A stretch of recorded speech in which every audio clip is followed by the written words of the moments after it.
बहुत समय पहले की बात है।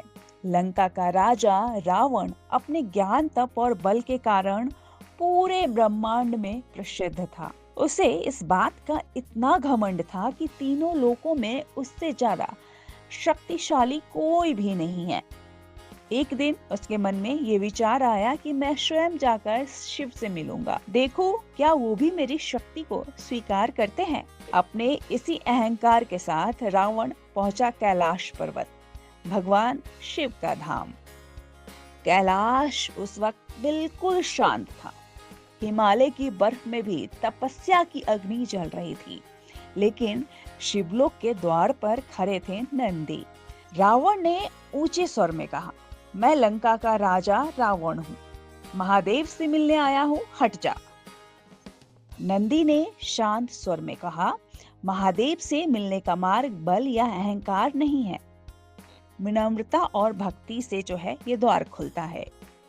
यह सुनते ही रावण का क्रोध और भड़क उठा।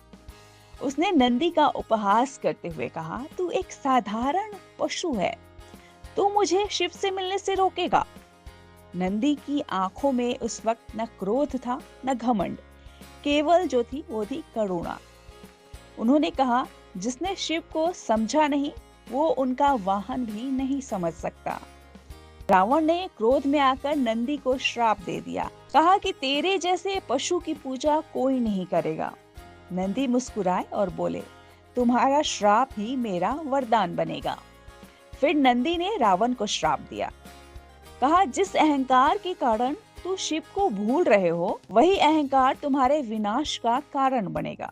कुछ समय बाद वही अहंकार रावण को सीता हरण की ओर ले गया और अंततः उसके पूरे वंश का नाश हो गया। तभी शिव प्रकट हुए और बोले, नंदी ने द्वार नहीं रोका था, उन्होंने अहंकार को रोका था। और उसी दिन से यह सीख मिली, शिव तक पहुंचने के लिए सिर झुकाना पड़ता है, ताकत नहीं दिखानी पड़ती।